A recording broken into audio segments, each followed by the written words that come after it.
본격 진도를 나가기 전에 294페이지에 있는 도입 사례를 먼저 한번 봅시다.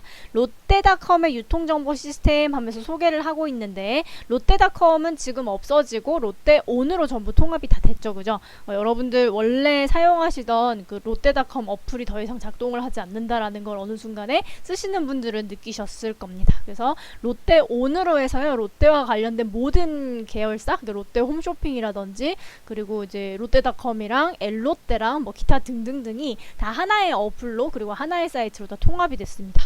그래서 지금은 없는데요, 롯데닷컴은. 근데 이제 롯데닷컴에서 구축했었던 유통정보 시스템에 대해서 지금 책에서 소개를 하고 있습니다. 그래서 보시면은 1996년도에 롯데닷컴이 설립이 됐고요. 그 이후에 온라인 스토어 구축을 지원하는 렉스라는 서비스를 제공을 해서 고객센터 인프라 뭐 이런 것들, 온라인 플랫폼 구축이라든지 이런 것들을 이제 서비스하고 있다라고 얘기를 하고 있고요. 그리고 이제 SNS를 활용을 하고 있다, 이런 얘기를 초반에 하고 있네요. 그러다가 2010년도에요. 종래 운영해 오던 시스템 전반을 다 개선을 하는 시스템 롯데닷컴화라는 프로젝트를 완료했다고 하면서 이 사업의 한 축으로 이제 데이터 웨어하우스 시스템이라는 걸 도입했다라고 설명을 하고 있습니다. 여기에서 포인트가 이 데이터 웨어하우스라는 이 DW라는 이 시스템입니다. 그래서 이 시스템은 지금도 계속 활용이 되고 있기 때문에 잘 알아두시면 좋고요. 데이터 웨어하우스 그대로 독해를 하면은 어떤 뜻이죠? 자료 창고라는 뜻이죠. 그래서 기업이 가지고 있는 모든 데이터들을 모아놓는 창고를 데이터 웨어하우스라고 하고 줄여서 DW라고 부릅니다. 그래서 DW에 대한 설명이 여기 도입 사례에서는 잘 안 나와 있는데요. 간단히 설명을 드리면, 회사의 각 사업 부문에서 수집되고 있는 모든 자료들이 있을 거 아니에요. 또는 중요한 자료들, 이런 것들이 있을 겁니다. 그런 것들을 다 모아놓는 중앙 창고를 DW라고 부르고요. 산발적이죠, 대부분 기업 내에 있는 그 자료들이. 그런 것들을 표준화하는 게 되게 중요해요. 왜냐하면 그 데이터들을 활용을 해가지고 의사결정에 써야 되거든요. 그래서 그런 데이터들 모두 다른 방식으로 되어 있고, 그리고 다른 형태로 저장이 되어 있는, 그리고 굉장히 산발적이고 정돈이 안 되어 있는 그런 데이터들을 체계적으로 보관하고 분석하고, 그리고 경영에 대한 판단이나 마케팅 이런 데 활용할 수 있도록 그렇게 관리하는 목적으로 만들어진 소프트웨어가 DW라고 보시면 되겠습니다. 그래서 데이터 기반 경영이라고 많이 들어보셨죠? 데이터 기반 경영을 하기 위해서 꼭 필요한 시스템이라고 보시면 되고요. 그래서 이 DW를 구축해가지고 여기에서 자료를 처리해서 경영과 관련된 인사이트를 추출한다라고 생각하시면 되겠습니다. 그래서 의사결정을 하기 위한, 특히 데이터 기반 경영의 의사결정을 하기 위해서 반드시 구축을 해놓아야 될 시스템이 DW라고 보시면 되겠고요. DW에 대한 얘기를 조금 더 하자면, 이제 원래는 DW를 구축을 하려고 하면 데이터 센터를 같이 구축을 했었어야 됐습니다. 근데 지금은 어떤 서비스가 있어요? 되게 좋은 클라우드 서비스라는 게 있죠. 그래서 이 DW 시스템도요, 기존의 데이터 센터에서 클라우드로 이제 옮겨가는 환경이 조성이 되고 있습니다. 근데 클라우드 환경이라는 게 아마존이라든지 구글이라든지 이런 데서 조성해 놓은 그런 클라우드를 같이 공유하는 그런 형태들도 있고요. 뭐 자체적으로 클라우드를 사용하는 회사들도 있고 다양한데, 이 클라우드라는 게 물론 보안이 점점 강화되고 있다라고는 하지만 이게 가상의 공간이잖아요. 그래서 회사 자체가 데이터 센터를 구축을 하고 이 DW를 구축을 하면 돈이 진짜 많이 들기 때문에 클라우드를 사용하면 상대적으로 비용은 절감될 수가 있어요. 근데 이제 보안이나 이제 기타 등등의 문제로 인해서 민감한 자료들은 업데이트를 하는 것을 아직까지 기업들이 좀 꺼려하는 분위기가 있다라는 얘기는 여전히 나오고 있습니다. 근데 아무래도 클라우드가 효율적이고요. 인터넷 접속만 되면 어디서든지 사용할 수 있기 때문에, 그죠?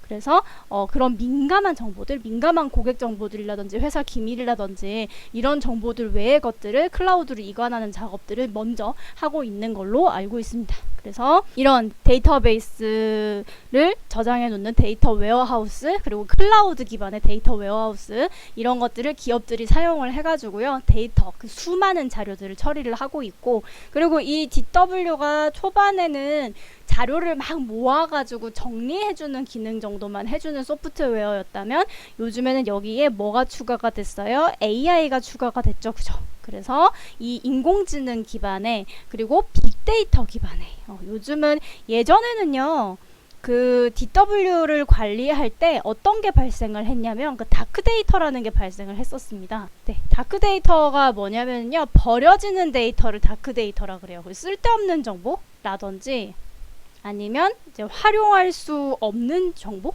이런 것들을 다크 데이터라고 하거든요. 이런 것들이 필연적으로 생길 수밖에 없죠.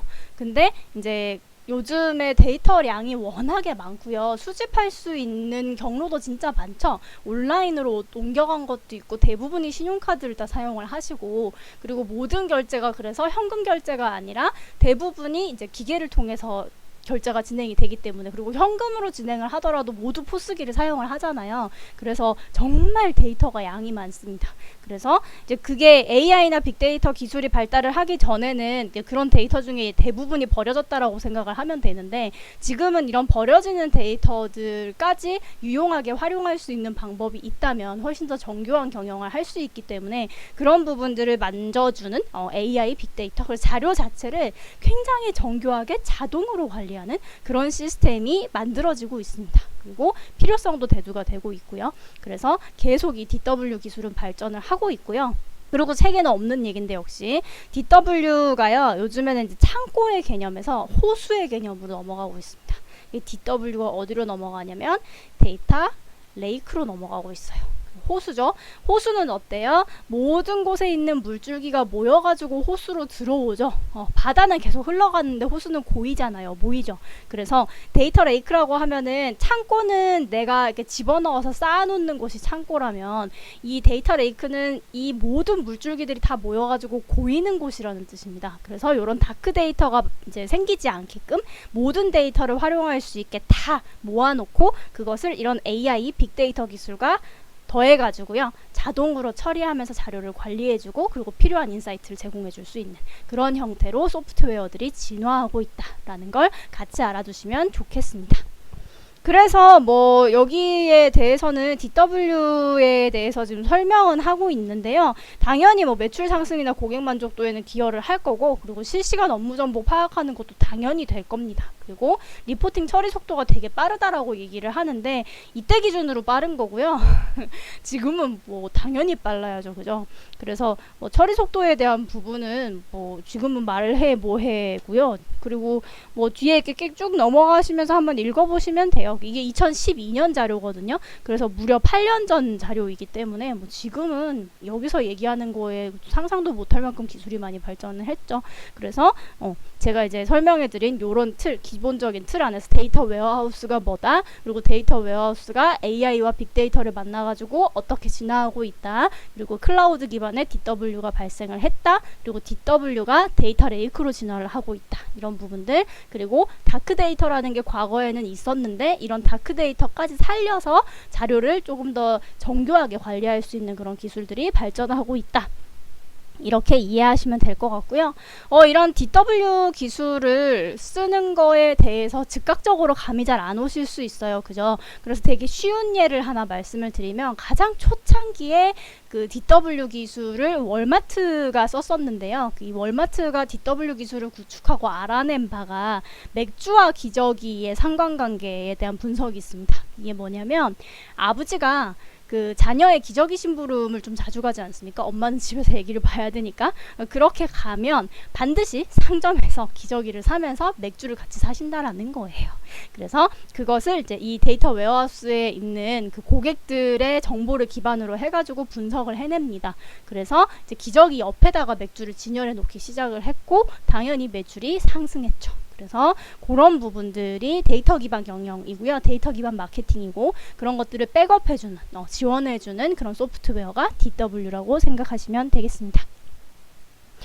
2020년 국내의 데이터베이스 시장 규모가 약 8천억 원 정도 규모가 된다고 합니다. 이게 좀 돈 되는 사업인 거죠. 그래서 그 기존에 있었던 데이터베이스를 유지보수하는 수요가 한 62% 정도 되고요. 서버용 데이터를 처음부터 구축을 하는 그런 게 22%가 되고, 그리고 클라우드 용으로 서버를 구축하는 게 이제 16% 정도 된다고 하는데, 그러니까 아직까지는 클라우드 기반의 DW를 사용하려는 수요가 그 기존의 서버 기반의 클라우드를 구축하는 것보다는 적거든요. 근데 앞으로 이 클라우드 관련된 보안이나 이런 부분들이 더 강력해지면 이 수요는 충분히 뒤바뀔 수 있다라고 그렇게 생각을 합니다. 그렇고요. 롯데에 대한 얘기를 조금만 더 해보면, 롯데백화점은 2019년도에요. 데이터 통합 인플라를 구축하는 걸 목표로 해가지고 한참 일을 했었고요. 롯데는 롯데정보통신이라는 또 IT 기업이 있거든요. 같이 그렇게 했었고, 기존의 그 고객관계관리 CRM이라고 부르거든요. 이 CRM을 DW에 있던 거를 클라우드로 이전을 한 다음에 모조리 통합을 하는 그 작업을 했었습니다. 그리고 AI를 동시에 개발하고 하는 것들을 지금 진행을 하고 있고요. 그리고 이제 클라우드로 이전을 하면 아무래도 대규모의 IT 시스템 같은 것들을 비용을 많이 들어서 구축을 하지 않아도 이용이 가능하니까, 그래서 그런 부분 때문에 비용 효율성을 위해서 그런 작업을 했었던 것 같고, 그리고 롯데그룹 같은 경우에는 호텔하고 리조트 사업 있죠. 롯데호텔하고 롯데리조트는 전 세계에 다 있으니까 그 글로벌 ERP를 구축하는 사업을 했습니다. 그래서 이건 역시 이거 롯데정보통신이 했고요. 네오로리스라고 해가지고 이제 이 ERP 시스템을 오픈을 했습니다. 그래서 클라우드 기반 이것도 역시 DW고요.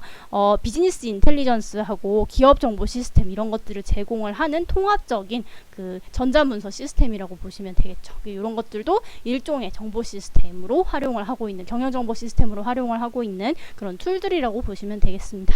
그래서 굉장히 좀 소프트웨어적인 측면이고 기술적인 측면이어서 단어들이 막 어려운데요. 어떻게 경영에서 잘 활용이 되고 있고 기술이 발전하고 있는지 요 정도 감을 잡으시면은 이번 단어는 충분할 거라고 생각을 합니다. 그리고 이제 중요한 그런 이런 약어들 있죠. DW라든지 나중에 뒤에 가면은 다양한 게 나오는데 포스 시스템은 여러분들 이제 다 아실 테고, 그죠? 그리고 CRP라든지 CAO라든지 이런 것들이 나옵니다. 그런 것들이 뭔지 개념에 대해서 알아주시는 게 좋을 것 같네요. 자, 그래서 296페이지로 넘어왔죠, 그죠? 경로상의 정보를 수집하고 해석하고 전달하고 이렇게 하는 거는 구성원들의 불확실성을 제거하는 데 굉장히 큰 도움을 줍니다. 그죠? 그래서 유통 경로에서도 마찬가지, 도매상, 소매상, 그리고 제조업체, 그리고 물류업체들이 있잖아요. 그런 유통 경로상에 있는 구성원들이 원활하게 정보를 주고받으면 주고받을수록 훨씬 효율성이 높아진다라는 거는 생각하지 않아도 당연한 이야기일 겁니다. 그래서 우리는 이번 장에서 일단 유통정보 시스템이 왜 중요한지를 다시 한번 짚어보고요. 그리고 이제 관리 절차에 대해서 한번 살펴보고, 그리고 첨단 정보기술이라고 책에서는 소개를 하고 있는데 이미 약간 구닥다리가 되어버린 그런 것들을 활용해서 유통정보 시스템을 어떻게 개발하는지, 운영하는지, 활용하는지 이런 것들을 살펴보게 되고, 그리고 이제 활용을 최종적으로 어떻게 하면 제일 좋은지 이런 것들까지 살펴볼 예정인데, 오늘은 양이 많기 때문에요. 이제 포스 시스템을 소개하는 것까지만 진도를 나갈 생각입니다. 자, 그럼 297페이지 제1절을 한번 먼저 보실게요. 경로 의사소통과 유통정보 시스템의 중요성. 자, 그래서 유통정보 시스템이란 무엇이냐라는 거를 보시면은요. 여기 빨간색 했으니까 파란색으로 해볼까? 자, 유통정보 시스템은 하나의 조직이 운영되는 데 필요한 활동과 기능들을 조정하는 수단이 되는 시스템입니다. 그래서 제조업체, 도매상, 소매상들은 각각의 경로 구조에 있어서 서로 다른 수준에서 구조를 형성하게 되죠. 그래서 당연히 다중경로 시스템으로서 운영이 되게 되는데, 이런 것들을 정보 시스템이 잘 뭉쳐줄 수 있다고 할까요? 정보의 흐름을 원활하게 해줄 수 있다고 할까요? 이제 그런 것들을 도와주게 되어 있는 거죠. 그래서 이런 제조업체, 도매상, 소매상, 그리고 여긴 빠져있지만 물류를 하는 그런 기관들 있죠. 따로 있는 경우들이 많으니까. 요런 기관들은 물리적인 경로랑 서비스적인 경로랑 그리고 시장 정보 수집에 대한 경로로서 최종 소비자와 모조리 연결이 되어 있습니다. 그죠? 그래서 원활하게 소통이 되고 원활하게 유통이 진행이 되어야 소비자에 대한 그런 서비스의 질도 같이 올라가겠죠. 그래서 의사소통은 경로 시스템의 모든 면에서 같이 작용을 하고 있고, 수직적으로도 수평적으로도 작용을 하고 있습니다. 첫 번째 단락에서 계속 설명하고 있죠. 그죠? 그리고 정보는 각각의 수준을 구성하는 구성원들과 그리고 각 수준들 간에서 공통적으로 교환되는 것이 정보다라고 설명하고 있습니다. 그래서 이 경로 의사소통에서 그 수직적인 경로 흐름이나 활동이 잘 이루어지려면 이런 것들을 잘 충족을 시켜야 되는데, 일단 첫 번째로 시의적절한, 빨간색으로 바꿀게요. 시의적절하게 의사소통이 잘 되어야 합니다. 당연히 제때 정확한 정보가 전달이 되어서 기능을 해줘야지만 이 경로 의사소통이 원활하게 이루어진다라고 얘기를 할 수가 있겠죠. 그죠? 그래서 시차가 발생을 한다든지 아니면은 이제 정확한 정보가 전달이 되지 않을 경우에는 당연히 서로 간에 삐걱삐걱 하면서 뭔가 비용적인 측면에서 문제가 발생을 한다든지 고객 서비스적인 측면에서 문제가 발생을 할 겁니다. 그래서 여기서는 뭐 이런 얘기를 하죠. 298페이지 한번 넘어가 보시면은요. 제조업체에서 그 판촉비를 지원하는 경우들이 있잖아요. 그리고 광고를 이렇게 하는 경우가 있는데, 해당 소매점의 제품의 판촉을 지원하기 위해서 광고를 하는데, 그 소매점에 사실은 지금 재고가 없다라는 걸 제조업체가 몰랐는데, 모르는 상태에서 재고도 없는데 판촉을 했을 경우, 그러면 판촉을 해서 사람들이 사고 싶어 해도, 소비자들이 사고 싶어 해도 지금 당장 재고가 없잖아요. 근데 제조업자는 몰랐지. 의사소통이 안 됐으니까. 그런 경우에는 판촉비만 날리는 거죠. 판촉을 하면서 물건이 팔려야 되는데 물건이 없으니까. 그래서 그렇게 재고 상태를 파악하는 것, 지금이 시의적절한 판촉 시기인가 이런 것들을 판단하기 위해서도 정확하게 정보 전달이 되어야 되는데, 그게 시차가 발생을 하거나 그죠. 그러면은 당연히 손해가 심하겠죠. 그래서 시의적절성이 굉장히 중요하다. 그 다음에 298페이지 두 번째 단락에 보시면은요, 다양한 의사소통 흐름에 대한 경로 구성원들의 빈번한 상호작용은 서로의 행동을 확인하게 해줍니다. 그래서 상호의 역할이나 미래의 행동 이런 것들을 충분히 예측할 수 있게 해주죠. 그래서 우리 앞에서 갈등이 발생하는 원인들 중에 역할 불일치 이런 게 있었잖아요. 그리고 인식에 대한 불일치도 있었었고, 그죠? 그런 여러 가지 그 상대방에 대한 나의 원하는 바와 그게 제대로 일치가 안 했을 때의 그런 문제들이 갈등을 발생을 시키게 되는데, 이 정보가 투명하게 공개가 되고 의사소통이 잘 이루어지면 당연히 그런 갈등의 정도가 줄어들겠죠. 그죠? 그래서 그런 부분을 이제 하는 데 있어서도 이런 경로 의사소통이 잘 이루어지는 것이 되게 중요하다. 그 다음에 세 번째로 비밀 보장의 중요성 부분이 있는데요. 유통정보 시스템을 잘 활용하기 위한 기반이 되는 그런 기능이라고 보실 수 있는데, 일단 상호 신뢰가 되게 중요해요. 이 정보를 공유해야 되기 때문에 어떤 특정한 경로 구성원이 자기만의 그런 이익을 위해서 정보를 독점을 한다든지 아니면 이제 특정 정보만 이렇게 보여준다든지 하는 경우, 그리고 혹은 반대로 이제 모든 기밀을 다 공유했는데 그걸 악용하는 경우라든지 누출을 하는 경우라든지 이런 경우들이 발생을 하게 되면, 특히 전통적인 유통 경로에서, 그죠? 이게 수직적으로 계열화가 되어 있을 때는 다 같은 회사니까 물론 계약적인 측면이나 관리적인 측면에서는 좀 또 다른 얘기지만, 기업형으로 수직적 계열화가 되어 있는 경우에는 이런 문제는 발생하지 않겠죠. 근데 전통적인 경로라든지 아무튼 구성원들 간에 각자 다른 회사고 각자의 이해관계가 다를 경우에는 신뢰가 제대로 구축이 되어 있지 않으면 정보를 주기도 찝찝하고요. 주고 나서 뭔가 탈이 생길 수도 있습니다. 그래서 이런 부분들에서 충분히 서로 간에 신뢰가 이제 구축이 된 다음에, 그리고 이제 동반자 관계가 잘 구축이 된 다음에 이런 정보 시스템을 활용하는 것도 중요하겠죠. 그리고 책에서는 얘기가 안 나오고 있는데 그런 문제도 있을 수 있어요. 우리 앞에서 힘 배웠었잖아요.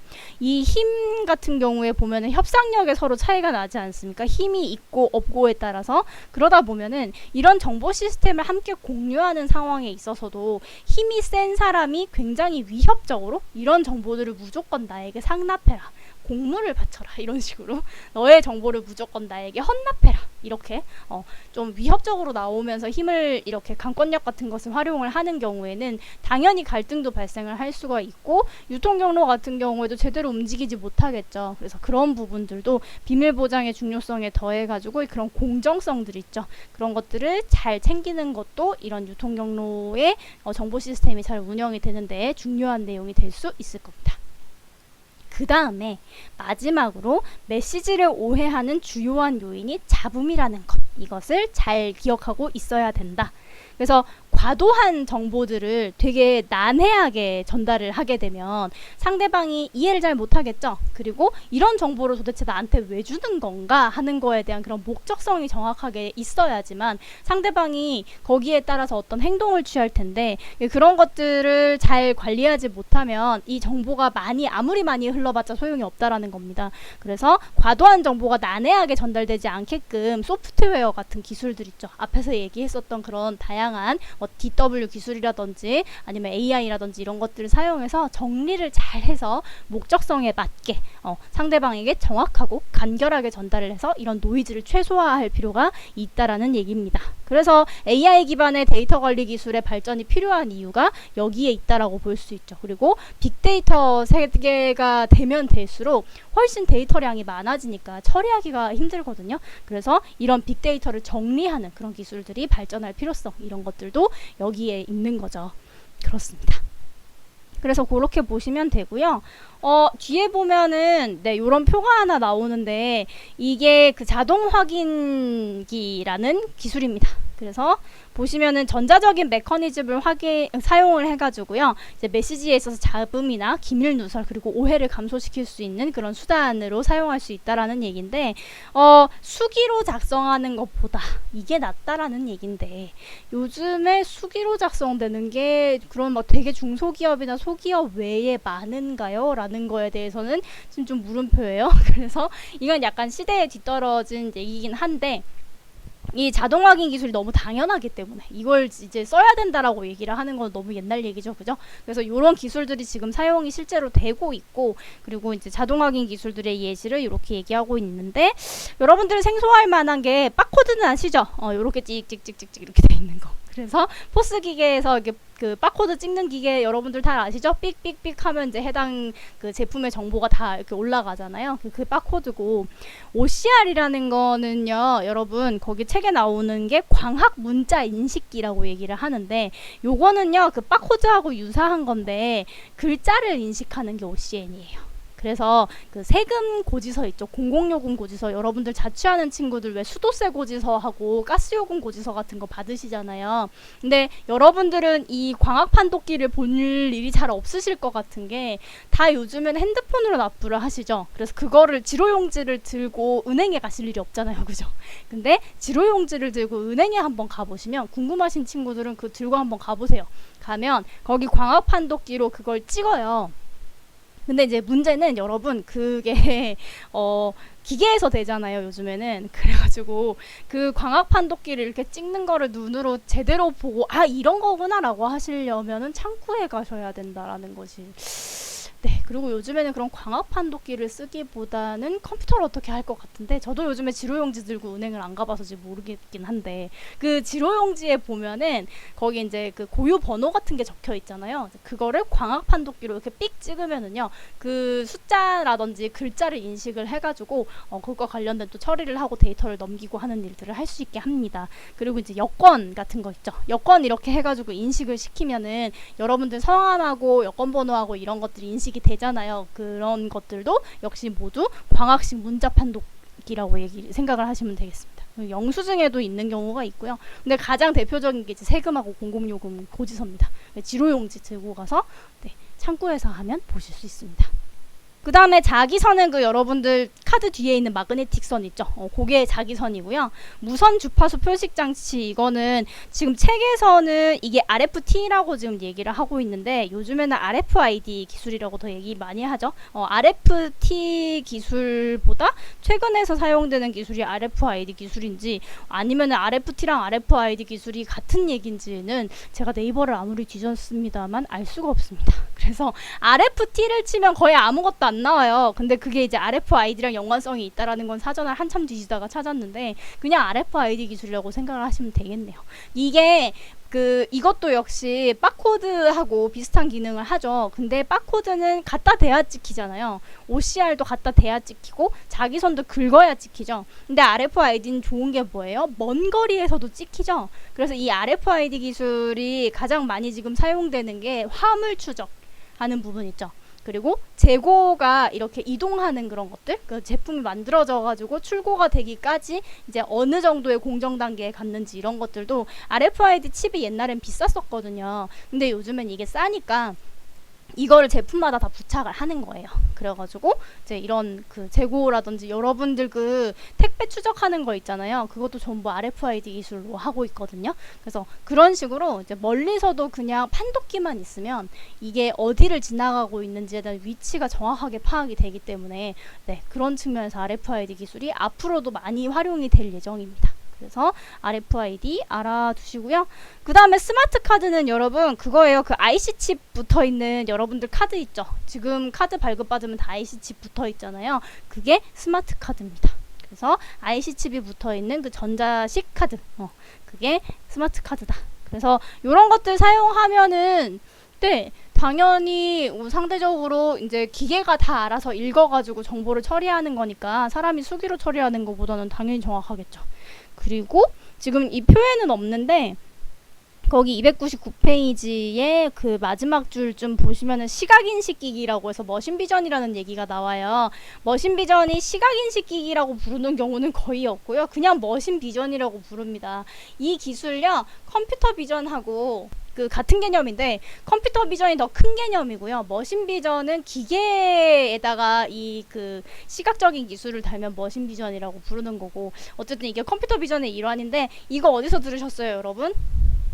아마존고 얘기하면서 컴퓨터 비전 얘기했었습니다. 그죠? 천장에 컴퓨터 비전이 확 달려가지고 사람 움직임 다 인식하고 손모양 인식하고 얼굴 인식하고 한다라고 말씀을 드렸죠. 그 기술입니다. 그래서 이 그 사람의 시각적인 인지 판단 능력을 기계에 부여해 놓은 것이 머신 비전입니다. 그래서 이게 이 책이 나온 지 꽤 오래됐으니까, 그리고 이 책이 이 부분이 개정이 그렇게 많이 되지는 않았거든요.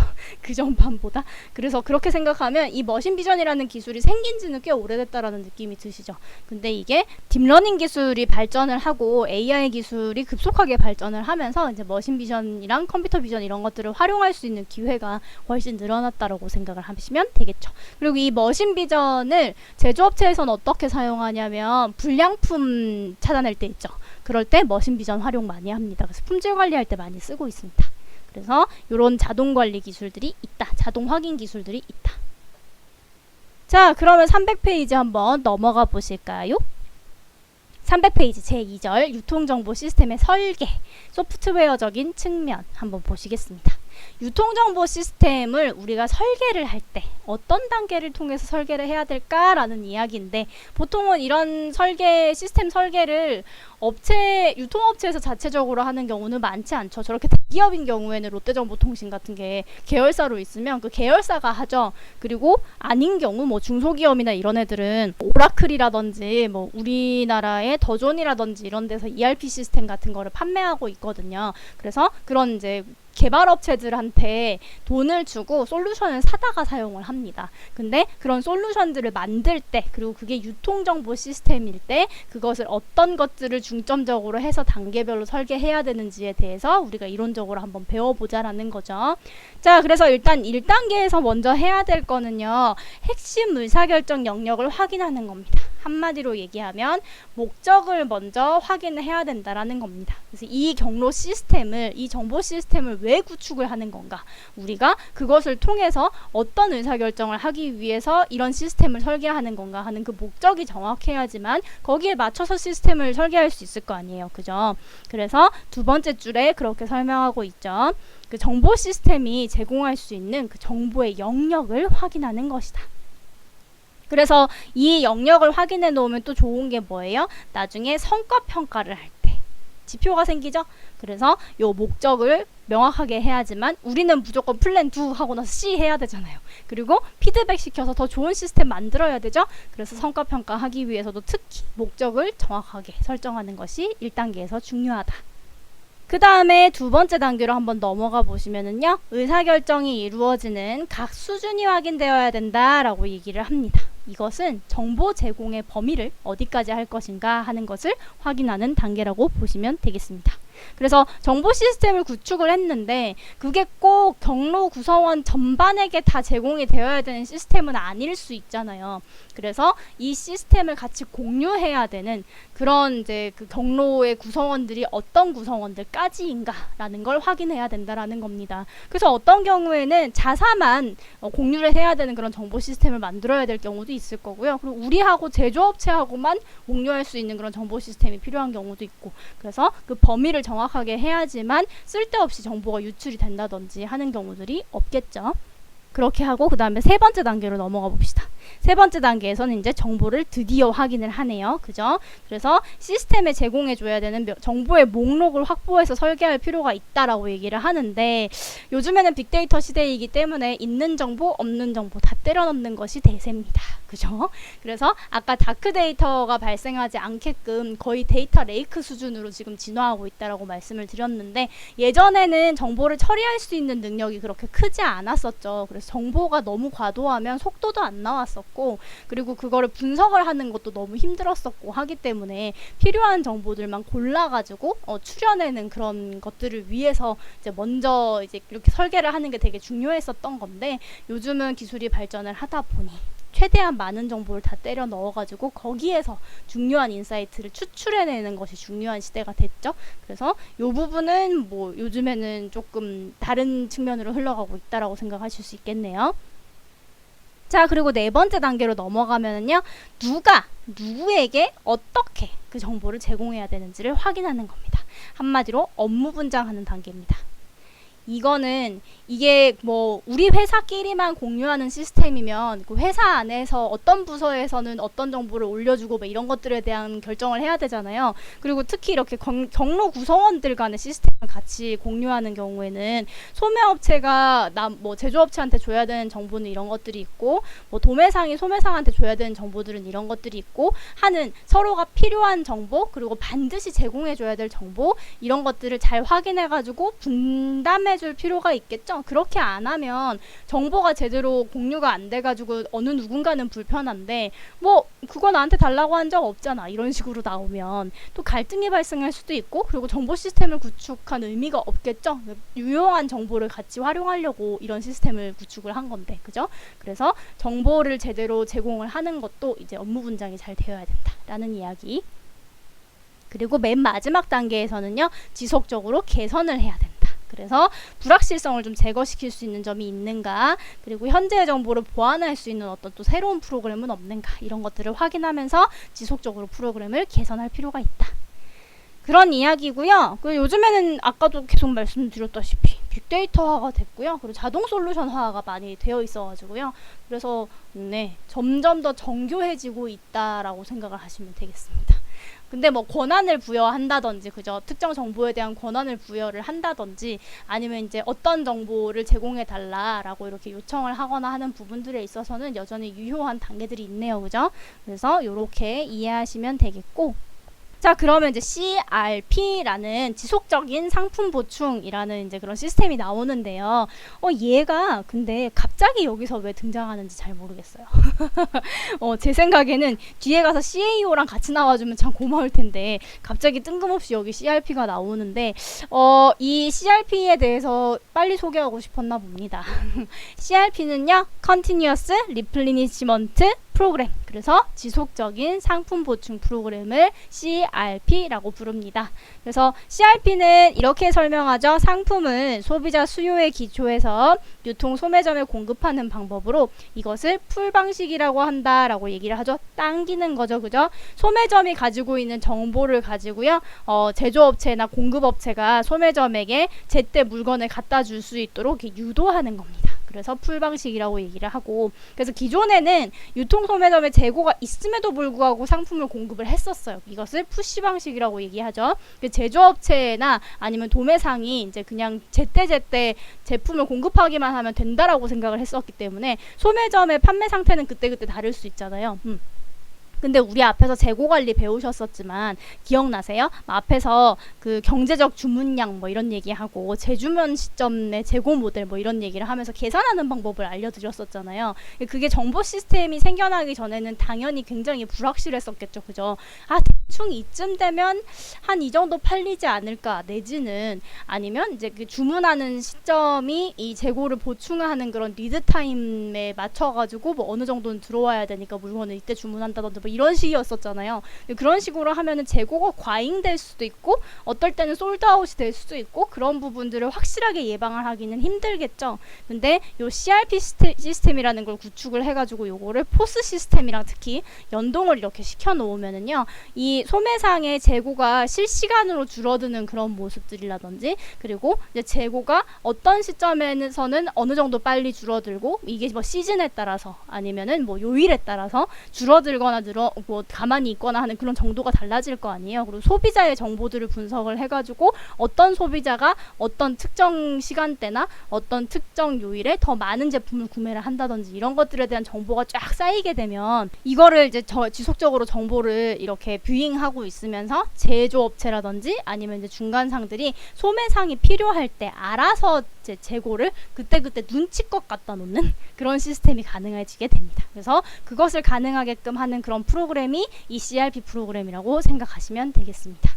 그래서 CRP의 초기 단계에서는 이렇게 얘기하죠. 유통 공급 과정에서 상품을 공급받기 위해서 유통업체 물류센터나 도매 배송업체의 출고 데이터를 사용했었습니다. 근데 지금은 이것을 이제 포스 기기로 이용한 판매 데이터를 이용해 가지고 이제 이 지속적인 상품 보충을 해주게 됐죠. 그래서 이 포스 시스템을 이용한 판매 데이터를 구축을 하게 되면 판매를 예측할 수 있습니다. 어느 정도. 그리고 요즘은 뭐 그런 얘기 했었잖아요. 빠른 배송을 가능하게끔 하기 위해서 빅데이터로 해당 지역의 구매 데이터를 분석을 한 다음에 목요일 날에 예를 들어서 뭐 파랑 시금치가 많이 나간다. 그러면 아침에 주문이 들어오지 않아도 근처를 파랑 시금치를 실은 배송 트럭이 막 돌고 있는 거예요. 그러다가 주문이 들어오면 실시간으로 전송을 해가지고 바로 갖다 주는 그런 것들도 지금 기술 개발이 다 되어 있거든요. 그래서 그런 것들이 이제 이 판매 데이터를 기반으로 해가지고 이런 상품 보충이 가능하게끔 하는 그런 기반이 될 수 있다라는 겁니다. 그래서 소비자 수요를 통해서 소비자 수요를 예측함으로써 상품 보충에 필요한 주문과 배송을 실시할 수 있게끔 도와주는 프로그램, 그리고 수요를 예측하는 것뿐만 아니라 실시간으로 재고가 감소하는 것도 같이 볼 수 있죠. 그래서 이제 필요할 때마다 알아서 재고를 채워줄 수 있는 그런 시스템이 CRP다라고 이해하시면 되겠습니다. 그래서 이게 키포인트예요. 상품의 재고가 부족할 때 그것을 알아채고 자동으로 보충해주고 자동으로 재고 관리를 해주는 시스템, 그게 CRP다라고 이해하시면 되겠습니다. 뒤로 한번 넘어가 보실까요? 302페이지. 그래서 이 CRP가 구축이 되고 나면은 뭐가 좋으냐면은요, 이게 지금 PPT에는 없는데 302페이지 맨 위에 줄 보시면은요, 다빈도 배송이 가능하게 됩니다. 그래서 다빈도 배송이 가능하게 되면 뭐가 좋으냐면요, 소매점이 재고 관리를 하기에 굉장히 편리합니다. 이게 재고를 쌓아놓으면 그게 다 돈이라고 말씀드렸죠. 창고를 운영하는 것도 다 돈이잖아요. 근데 창고를 최소한으로 운영하고 그리고 이제 솔드아웃은 되지 않도록 알아서 재고들을 잘 충전을 시켜주면 뭐 굳이 재고 관리하는 데 드는 노력을 그렇게 많이 들일 필요가 없잖아요. 그래서 그런 부분들을 가능케 하는 시스템이 역시 CRP라는 이런 시스템이고요. 그래서 재고 수준 그리고 운영비 이런 것들을 낮출 수 있다라고 설명하고 있죠. 그렇고 거기에 보면은 VMI라는 그 단어가 나옵니다. 그죠? 요것도 알아두셔야 되겠죠. VMI는 Vendor Managed Inventory라고 해가지고요. 소매업체 대신에 EDI를 그 EDI라고 하면은 전자문서 시스템이죠. 그죠? 그거를 제조하고 도매업체가 대신 분석하는 거예요. 그냥 연동만 딱 시켜놓고 소매업체 포스 시스템하고. 그래서 그거를 대신 분석해가지고 수요가 이제 부족할 때 그리고 수요가 어느 정도 예측이 될 때 재고를 알아서 납품을 해주는 게 VMI입니다. 그래서 소매업체는 소규모인 경우가 예전에는 많았었잖아요. 지금은 물론 소매업체가 훨씬 더 크기가 큰 경우가 많긴 많습니다만 뭐 여전히 제조업체가 더 큰 경우도 많고, 그래서 이런 VMI 관리 방식을 사용을 하게 되면은 이런 이제 시스템 구축에 대한 부분은 소매상이 가져가는 게 아니라 이런 제조업체나 도매상이 가져가가지고 알아서 재고 관리를 해주는 거죠. 뭐 굳이 비용을 들여가면서 제조업체나 도매업체가 왜 그렇게 해요? 라고 물어보신다면 고객 서비스 향상을 위해서는 우리 모두 한마음이니까 라고 설명을 드릴 수 있겠네요. 그죠? 그래서 VMI 부분 봐주시고요. 그리고 이제 CRP의 근간이 EDI라고 얘기를 하죠. 그죠? EDI 전자 문서 시스템입니다. 일렉트로닉 데이터 인터체인지, 그래가지고 EDI입니다. 그래서 EDI를 근간으로 하고 있고요. EDI는 이제 소매업체가 제조업체한테 상품의 출고 요청을 전송할 수 있도록 도와주고, 그리고 점포에서 실제 판매되고 있는 그런 판매량에 근거한 문서 전송이 포스 데이터를 통해서 가능하게끔 그렇게 되고요. 두 번째 단락에 나와 있죠. 그리고 마지막 쯤에 보시면은 그 포스 데이터에 근거해서 상품을 보충을 하게 되면 제조업체로부터 소매업체까지 원활하게 재고가 흘러갈 수 있게끔 도와주고, 심지어 예측도 가능하다라는 얘기 하죠. 앞에서 계속 했었던 얘기고요. 그리고 이제 이 CRP를 구축하면 당연히 주문 기능이 향상될 수 있겠죠. 그래서 예상되는 수요를 이제 예측할 수 있고, 그리고 수작업을 안 해도 되죠. 요즘은 거의 뭐 수작업을 당연히 안 하긴 안 합니다만 그런 것들을 제거할 수 있다라는 장점이 있고, 그리고 상품 보충 주기가 단축이 돼서 다빈도 배송 가능하게끔 하는 거 말씀드렸고, 그래서 소비자 수요에 대한 그런 반응도 이런 것들을 높일 수 있는데 도움을 준다, 이런 얘기 나오고 있고요. 그렇습니다. 나머지 읽어보시면 되겠고, 그래서 이런 좋은 시스템이 있다라는 거, 그리고 CRP 시스템은 지속적인 상품 보충 시스템이라는 거, 그리고 이 CRP 시스템을 VMI 방식으로 하는 경우도 있다. VMI는 공급자 재고 관리라는 뜻이다. 그래서 EDI를 소매업체 대신에 제조업체나 도매업체가 구축을 해가지고 대신 소매업체의 데이터를 파악을 해가지고 적시에 재고를 잘 공급해줄 수 있는 그런 시스템을 만드는 게 VMI다. 그리고 이 CRP 그리고 VMI 모두 다 EDI 시스템을 기반으로 해가지고 움직이고 있다. EDI는 뭐였다? 전자문서 시스템이었다. 그죠? 그렇게까지 이해하시면 되겠습니다. 자, 그 다음에 하드웨어 얘기가 이제 나오네요. 303페이지 한번 넘어가 보시면은요. 303페이지는 크게 읽어보실 게 없습니다. 왜냐하면 이제 뭐 원거리 통신, 전자시장 뭐 이런 얘기를 읽어보시면 오래된 얘기구나 라는 생각이 좀 드실 거예요. 그래서 304페이지로 바로 한번 넘어가 볼게요.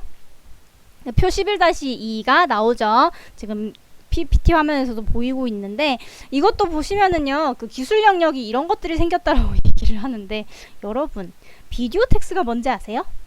이거 여러분들 아마 처음 들어보실걸요? 이게 뭐냐면요, 여러분, PC통신입니다. PC통신이 뭔지 아세요? 천리안 나우누리 하이텔 아세요? 언제적 얘기야? 파란 창 뜰 때 얘기거든요. 네, 그때 얘기입니다. 사무자동화 뭐 이런 거 그죠? 네. 이메일 보내고 막 이런 거 여러분. 네, 새삼스럽죠? 원거리 통신, 스캐닝, 네, 검색 시스템, 네, 뭐 이런 것들 요즘에 너무 당연한 얘기여가지고요. 뭐 따로 할 얘기가 없습니다. 그래서 304페이지까지 훅 지나갈게요. 그리고 거기에 팜탑 컴퓨터라고 나오죠. 팜탑 컴퓨터. 팜탑 컴퓨터 뭔지 아세요, 여러분? 손바닥 위에 올라오는 게 팜탑 컴퓨터잖아요. 그죠? 랩탑 컴퓨터는 무릎 위에 올라오는 거라 가지고 노트북이고, 그죠? 데스크탑은 책상 위에 올라오는 거라 가지고 데스크탑이고, 팜탑은요, 여러분, 보통 PDA를 팜탑이라고 하는데 PDA는 뭔지 아세요, 여러분? 아가들 데리고 너무 라떼는 홀수 얘기를 하고 있는 것 같은데 PDA라고 해가지고 전자 단말기입니다. 그래서 이제 손바닥 위에 컴퓨터라고 해가지고 그렇게 얘기를 하는데, 요즘은 뭐 이런 PDA 쓰는데도 아직 있긴 있는데요. 다 스마트폰으로 넘어갔어요. 그죠? 요즘은 얼마 전에 정수기 이모가 오셨는데, 저희 LG 정수기를 써가지고 3개월에 한 번씩 계속 와서 케어를 해주거든요. 좋은 LG. 그리고 와가지고 이제 살균 소독도 해주시고, 네, 뭐 정수기 직수관 교체도 해주시고 뭐 이러시는데, 그런 거 하고 나서 이제 만족도 조사하고, 그 다음에 이제 했는지 안 했는지에 대해서 그 확인받을 때 있잖아요. 그럴 때도 전부 스마트폰으로 하더라고요, 요즘에는. 그죠? 그리고 뭐 배달할 때도 마찬가지고 기타 등등등 대부분의 기능들이 다 스마트폰으로 넘어갔기 때문에 팜탑 컴퓨터라니. 그죠? 그게 너무 옛날 얘기니까 넘어갑시다. 자, 305페이지로 바로 넘어가시면 되겠습니다. 네, 정보 시스템 기술을 도입을 하면 이런 혜택들이 생깁니다. 이 혜택들도 당연한 얘기이기 때문에 한번 읽어보고 지나가면 되는데, 일단 첫 번째, 당연히 비용은 절감되죠. 그 다음에 두 번째, 비용이 이전될 수 있는데, 이런 전문가 시스템 같은 경우에 비용이 이전될 수 있는데, 그 전문가를 사용해 가지고 정보를 막 일일이 막 분석을 하고 해야 되는 시절이 있었는데, 이런 걸 시스템화 시켜 가지고 시스템 안에 모든 전문적인 지식이 알아서 굴러가게끔 만들어 놓으면, 그런 것들을 판매원한테 대신 줘 가지고 판매원들을 처우를 좋게 만들어 줄 수 있겠죠. 그러면 이제 상대적으로 비용을 뭐 다른데 판매원한테 가지 않더라도 다른데 사용할 수 있는 그런 부분들도 당연히 있고, 그건 비용 절감에서 얘기를 했으니까, 뭐 판매원들의 대우를 더 잘해주게 되면은 훨씬 고객 고객 서비스가 높아지는 그런 측면도 있을 수 있고요. 그래서 그런 부분에서 비용 이전 얘기를 하는 거고, 그리고 이제 당연히 수치가 개선될 수 있겠죠. 이건 이제 생산성 향상 이런 측면에서 이해하시면 되겠고, 그리고 비용 회피 부분이 나오는데 그 책에서 되게 애매하게 얘기하는 게 몇몇 고객의 요청에 대한 비용을 회피하는 것은 주문 처리, 제조, 운송 주기의 속도를 증가시킬 수 있다라고 얘기하는데 뭔 말이냐면 고객의 요청을 줄일 수 있다라는 거예요. 이런 정보 시스템 기술을 도입을 하면 고객의 불만이 줄어들지 않겠습니까? 당연히. 그럼 고객 불만을 처리하는데 시간과 비용이 많이 들잖아요. 근데 그런 것들을 다른데 이제 뭐 다른 운송 속도 증가, 뭐 중간에 뭔가 딜레이 되는 바 없이 원활하게 흘러갈 수 있게끔 하는데 도움이 된다라는 얘기죠. 이해하시겠죠? 그 다음에 성과 당연히 향상되죠. 위험 당연히 감소되죠. 넘어갑시다. 관계성의 재설계, 중간상을 좀 제거시킬 수 있습니다. 이런 시스템 기술이 잘 도입이 되면은 굳이 많은 수의 중간상을 집어넣을 필요가 없거든요. 그래서 뭐 그 유통 경로가 짧아지면 여러분들 아시죠? 거기에 이제 그 유통되는 비용이 줄어드니까 마진이 줄어들죠. 그러니까 고객들에게 더 좋은 비용으로, 좋은 가격으로 제공을 해줄 수도 있고, 그리고 내가 먹을 수 있는 돈도 더 많아지고, 그래서 관계성의 재설계도 가능해지고, 그리고 경쟁적인 이득도 얻을 수 있고요. 경쟁적으로 생존하는데도 이런 기술들이 당연히 도움이 됩니다. 그래서 이런 얘기들 당연한 얘기들이니까 읽어보시고 넘어가시면 되겠네요. 자, 그 다음에 이제 CAO랑 포스 배우시면 끝납니다. 여러분 조금만 힘을 냅시다. 자, 뭔가 막 계속 약자가 나오고 막 이러니까 머리가 아프시죠? 네, 조금만 힘을 내서 더 봅시다. 유통정보기술 시스템의 근간 하면서 CAO 얘기가 나옵니다. 자동 발주 시스템. 그래서 자동 발주 시스템하고 앞에서 보셨던 그 CRP하고 되게 많이 헷갈리세요. 이게 여러분들이 주로 그 경영학과 나오면 많이 따시는 자격증 중에 물류관리사하고 유통관리사 이런 게 있잖아요. 거기에 나옵니다. 그리고 꽤 잘 나오는 걸로 알고 있어요. 그래서 이 CAO하고요, CRP 잘 구분을 하셔야 되는데 생각보다 간단합니다. CRP는요, 풀 방식이라고 말씀드렸죠. 그래서 판매 데이터를 기준으로 해가지고 알아서 제조업체나 도매상이 재고를 보충해주는 게 CRP였었잖아요. 근데 CAO는 뭐냐면 여기 나와 있죠. 자동 발주 시스템, 컴퓨터 어시스티드 오더링이라고 적혀있죠. 컴퓨터가 도와주는 주문이라는 얘기입니다. 그죠? 그래서 재고가 이 소매업체가 정해놓은 일정한 기준치 이하로 떨어지면 자동으로 주문을 넣는 시스템이 자동 발주 시스템입니다. 간단하죠? 앞에는 데이터 이렇게 분석해가지고 막 수요도 좀 예측하고, 그 다음에 이제 떨어지는 것도, 재고 없어지는 것도 실시간으로 이렇게 보면서 굉장히 짧은 시간 안에 여러 번 재고 막 보충해주고 이렇게 하는 게 이 CRP였었잖아요. 근데 CAO는 그거보다 훨씬 단순한 개념인 거죠. 그래서 근간이라고 부르는 겁니다. 시조새 같은 느낌? 그래서 CAO는 일정한 기준치 이하로 이 재고 수준이 떨어지면 바로 주문을 넣는데 그걸 사람이 수동으로 할 필요가 없고 컴퓨터가 알아서 해주는 시스템이 CAO인 거죠. 무슨 차이인지 아시겠죠? 이게 더 할아버지 느낌입니다. 이렇게 설명하면 이상한가? 느낌적인 느낌을 아시겠어요? 그래서 자동 발주 시스템, 이게 CAO다 라고 이해하시면 되겠습니다. CRP는 지속적인 상품 보충이었고 이거는 자동 발주 시스템이고, 그래서 CRP는 풀 시스템이라고 보시면 되고, 그죠? CAO는 단순히 주문을 자동으로 해주는 게 CAO. 오케이? 자, 그래서 이 CAO 기술 같은 경우에도요, 이 포스 데이터하고 결합을 하게 되면은 이게 CRP로 진화할 수 있습니다. 그죠? 왜냐하면 이제 이게 포스 시스템이 없을 때는 그냥 이제 재고량을 이렇게 파악을 하고 있다가 일정 수준 이하로 떨어지면은 그냥 알아서 컴퓨터가 주문을 할 수 있게끔 그런 만들어 놓은 그 EDI 시스템이었었거든요. 근데 이게 포스 시스템하고 그리고 이제 이런 정보 시스템들, 진화된 정보 시스템들하고 결합을 하게 되면 결합을 하게 되면 주문 시점이 훨씬 더 정확하게 파악이 될 수 있을 거고, 그럼 더 정교하게 이게 CRP 단계로 넘어갈 수 있게 되겠죠. 그죠? 근데 이제 이건 아주 기초적인 단계라고 생각을 하시면 됩니다. 자동으로 발주를 넣는 시스템. 그래서 보시면은 그렇게 얘기하죠. 책에서는 두 번째 줄 끝에 나오고요. 포스 데이터랑 상품 보충 과정을 연계함으로써 좀 비용을 줄이고 매대 공간을 효율적으로 활용할 수 있게 해서 상품 판매 효과를 높이는 데 기여할 수 있고요. 그리고 판촉 활동에 의해서 발생하는 그런 제품 수요들에 즉각적으로 대응할 수 있게 되는데 이건 역시 포스 시스템하고 연계가 되면 그렇습니다. 그래서 그 판촉 활동을 하게 되면 제품 수요가 빨리 줄어들잖아요. 근데 이게 포스 시스템하고 연동이 안 되어 있으면 그냥 대충 그 우리 앞에서 배우셨던 그런 재주문 시점 재고 모델, 그죠? 경제적 주문량 계속 얘기를 하고 있는데 그런 것들 기반으로 해가지고 자동 발주 시스템이 들어가면은 재고가 넘치거나 모자라거나 하는 경우들이 굉장히 많이 발생을 하게 되죠. 그래서 거기 306페이지의 맨 마지막 줄쯤 보시면은요, 밑에서 두 번째 줄, 그 원인 파악이 힘든 재고 손실, 그리고 지역적으로 과다하게 산재하고 있는 재고, 이런 것들이 있는 경우에 제품의 실제 재고하고 이 예측된 재고하고 다른 경우들이 발생할 수 있고요.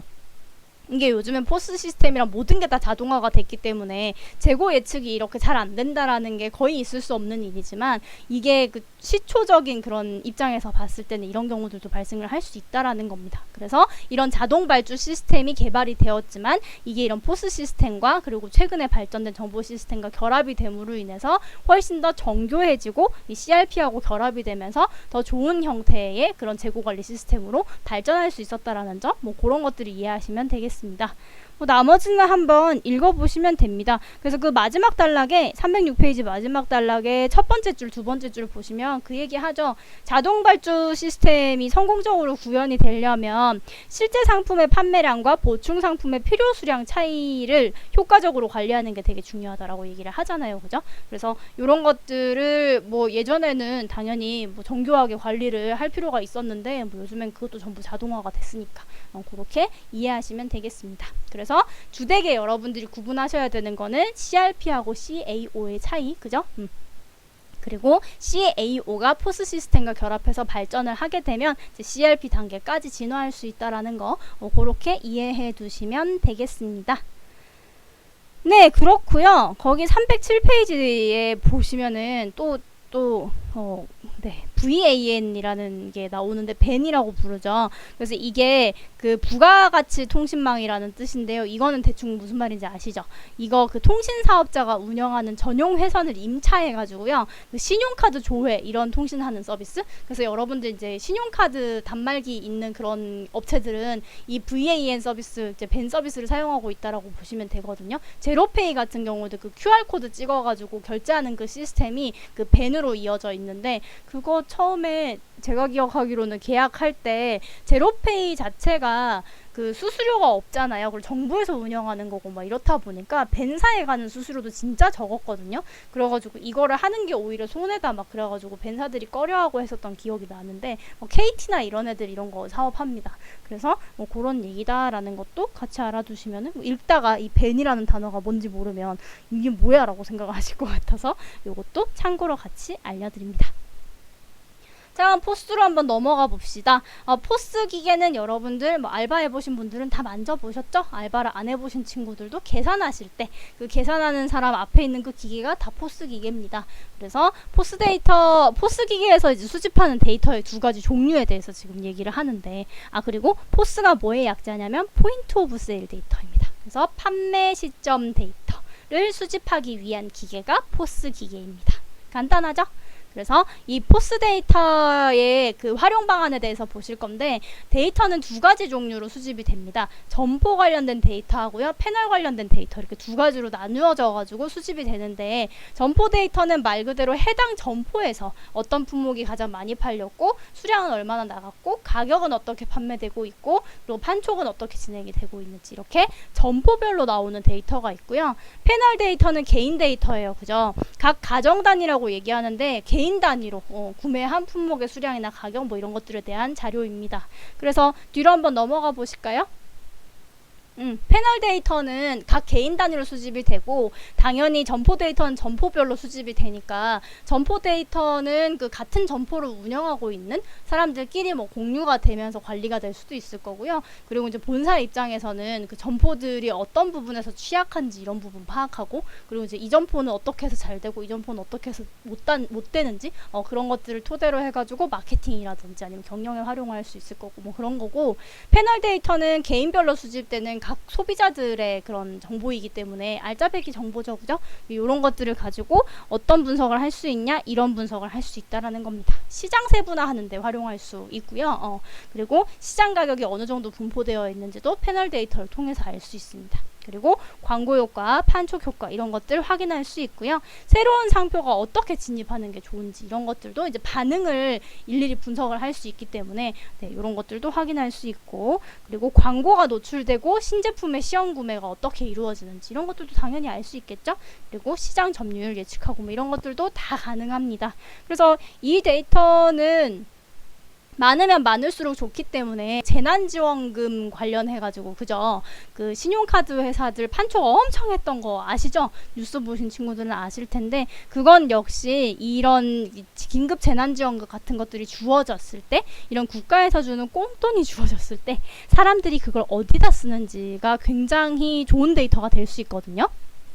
그래서 그런 것들을 빨리 누가 더 많이 파악하느냐 거기에 경쟁이 붙어가지고 그래서 막 그 포인트 엄청 많이 준다 그러고 막 캡지백 해준다 그러고 이러면서 아주 과도하게 마케팅 경쟁이 일어나서 국가에서 통제를 했었던 적이 있죠. 그래서 그런 부분들이 다 패널 데이터와 관련된 부분들이다.